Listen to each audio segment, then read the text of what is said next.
If you are anything like me, you have not dabbled in the world of CCGs or TCGs, that's collectible card games and trading card games, because, quite frankly, it seems absolutely overwhelming. And also, I'm a solo player, so is there a place in that for me? Well, there actually is. So, I have right here Disney Lorcana, the trading card game. So, TCG is what we're going for. So, I've heard all about Lorcana. I've seen even solo players do it, but two-player. You know, they always play against another person. A lot of solo players, though. I play multiplayer games too. But I wanted to feature this one because it has a full cooperative mode and a full solo mode. Will there be more of this? We'll see. So, if you are new to this and you want to know what is Lorcana all about, what is a trading card game all about, here's everything that you need to know. Howdy and welcome back. I'm Mike, your board gaming every dude, TCG every dude. I don't know what we're going to do with that. And here you go. Disney Lorcana, Ursula's Return. First of all, this copy was provided by cardtrader.com. They reached out to me about a possible partnership. I initially said no. They replied back and said why. I explained I'm a solo channel. And then I looked and I'm like, hey, there is a solo game. And then I see these solo gamers featuring the other card games, like whatever the new Star Wars thing is. And I said, okay, I'll try it. Everything you need to get started playing is in this one box. It comes with your villain that you fight against, Ursula.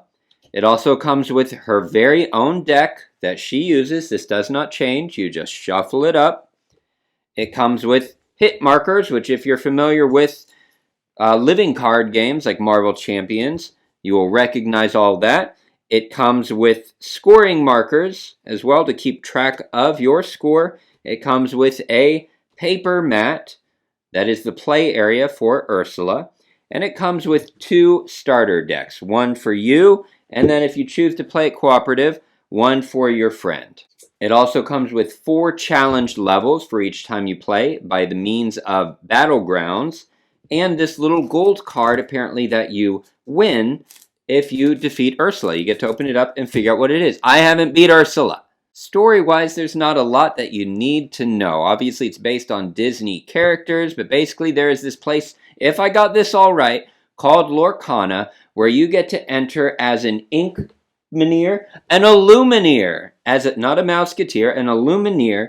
You get to enter into Lorcana, and you get to use ink to bring glimmers of characters to life in order to create lore. Whoever creates the most lore in a battle wins. That's normally when you're playing against another person. In this case, Ursula is trying to hoard all the lore, and you're trying to prevent that from happening. Just open the box, you've got a starter deck set. If you don't change anything, you're fine. How the decks work in this game is you have to have 60 cards of no more than 2 different colors. So that means you can create your own decks. We'll get there. But first of all, the different colors. There are many different colors. I don't remember exactly how many. This deck comes with 4 for you to start with. So, for instance, if you look at yellow, or maybe it's orange, I'm not too sure, that seems to focus on healing. There's some variety. Red really seems to focus on attacks. Then in the other starter deck, there is purple and gray, and I couldn't figure out what the theme is, but they seem more focused on hit and defense and building combos, chains of having the same types of attackers. So I'd have to look those up to see what the theme is, but you can see for yourself.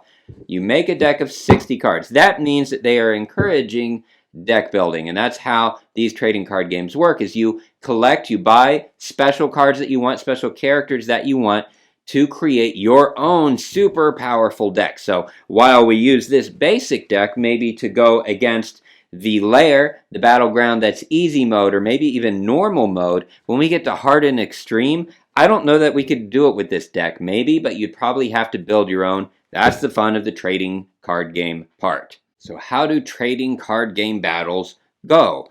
Well, what you would do if you were playing against another player, and it's going to be similar with this, but a little bit different for Ursula, but just to give you the overview, you would draw 7 cards off the top. That's your starting hand. Both people get to do that. You look at your cards. If there are any that you don't want to start with, you put them to the side. You replace those with cards from the top of the deck until you have 7 again. 1, 2, 3, 4, 5, 6, and 7. Then you would take the cards that you didn't use and you would shuffle them back into your deck. Then you're ready to start on both sides. The first thing that you do when it's your turn is ready your cards. That means if there are any cards that you exhausted or used, it means you turned them 90 degrees. We see this a lot in board games. You just turn it back up, and they are now ready and able to be used. Next is the set phase, and that's where you look for start of, what's it called? Start of turn effect. If there are any start of turn effects, those happen right then. Then you get to play your turn. You get to play any cards from your hand that you can afford to play. Well, what does that mean? Well, when you look at a card, if you look in the top left, you'll see there's a number, and that is an ink cost. That means you need to have that much ink in your supply to play that into your tableau or your play area. Now, how do you get ink? Well, any card that has this gold circle around it can be used as ink. What does that mean? That means instead of playing it in my area, I put it face down. I don't get to ever use the card, but it is now an ink. So I have one ink. So with one ink, I could play any card down here that had the number 1. If it has the number 2, well, I'm going to have to make sure that I have 2 ink over there. Then you have to spend that ink, right? So how do you do that? Simple rule, you exhaust it, turn it 90 degrees. Now I can play down a card that has 2 ink. If it's a character, you don't get to use it this turn. You just put it there, ready to use the next time. If it's an item, you get to use it this turn if you exhaust it. If it's an action, you use it immediately. You just follow the directions on the card. Characters are the most complex of the cards in that they have 3 things that they can do. They can quest, they can challenge, or you can use the special ability that's on the card. Remember, the goal of the game is to gain the most lore. So how do you win a game? In a normal game where you're playing against another living being, whoever gets to 20 lore first wins. So you track lore like this. How do you get lore? By questing. What on earth is that? That just means you exhaust your character and you get as many quest points as is on the card. In this case, this one has 2. So I would advance my lore 2. Boom! If you want to challenge, that means you go into battle against another character. In that case, you would simply choose a character that you are going to challenge. That character would have to be exhausted. If they were readied, you don't get to challenge them. So they have to be exhausted. You exhaust your character, and you look at your attack values versus your defense values. So in my case, my attack value is 5.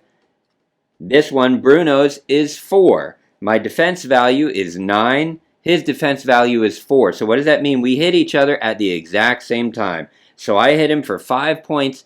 His defense is only 4. That means he is out, okay? He is moved to the discard. He has been banished. But he got to hit me too. He hit me for 4, so I would take my little counters, and I would now be at 4 damage because my health is 9. As soon as I hit the number 9, then I end up getting banished. No fun! Your other option would be, if you have a ready character, would be to exhaust in order to use that card's ability. That card's ability is we're not going to go through it, just read it. Sometimes there's a cost you have to pay. It will tell you have to exhaust it to use the ability, or it will tell you have to pay ink in order to use the ability. In that case, you would just exhaust one of your ink. Whatever it is, pay it. Read the ability, have a good time. You finish your turn, it would go to the next person's turn. When it comes back to you, you do the exact same stuff, except you always get to draw 1 card. The only time you don't get to draw is like in that past example. If you are the first player and it is your first turn, you do not get to draw because you're considered to have an advantage. How do you play this solo? It's almost exactly the same. You just need to know how to manage Ursula. Unfortunately, we have a little cheat sheet right here. She has her own scenario deck. She always starts out with Ursula's Stolen Trident out in the play area. You're going to choose your battleground, which will decide the challenge level. So let's go with the easy one, which is definitely not Infinite Wrath. It's not a Dark Realm. It's the Encounter. And I do kind of like the battlegrounds because it starts like you are above the sea. You have the encounter with some big scary thing. And then you enter the Dark Realm. So you go under, you're getting closer to Ursula. And then it gets to, her lair. And then finally the extreme Infinite Wrath, like you're going against Ursula herself. So each mode seems to get you closer and closer to her. I like that thematically. All right, anyway, easy. There's going to be special instructions. It's going to tell you where to put this little Ursula's draw marker. That means how many cards she draws each turn. In easy, it's going to tell us to start at 2. And then, whenever she reaches 20 lore, then we're going to have to move this up, and she's going to start drawing 3. But those instructions will be on each battleground. There are also special player abilities that you're able to use in each battleground. So just pay attention to those. Use them when you can. When it's her turn, the first thing is she readies all of her cards. So if anything was exhausted, she would flip it right up. Next, she gets to do her set, just like you. Anything that is for the start of turn effects. She doesn't have anything right now.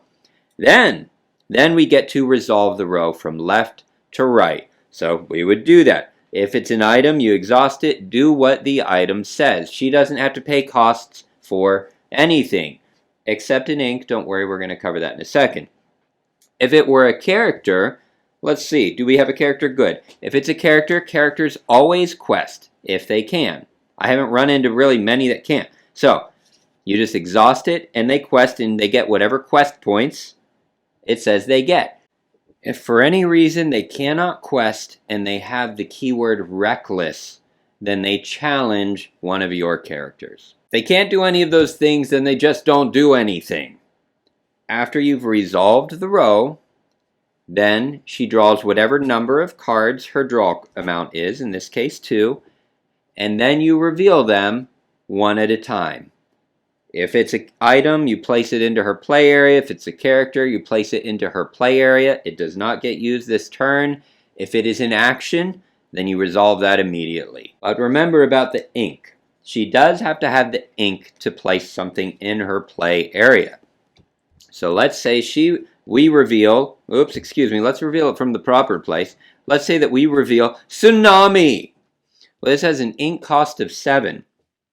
She has no ink in her inkwell. So instead, this would go over here as ink, and it stays there. Now in her next turn, if she had a hand of 2 cards, she flipped one over. Oh no, this is 7 ink as well. She can't play that, so it goes over there. She now has 2 ink. The thing is, she never has to exhaust ink like you do. It just has to be there.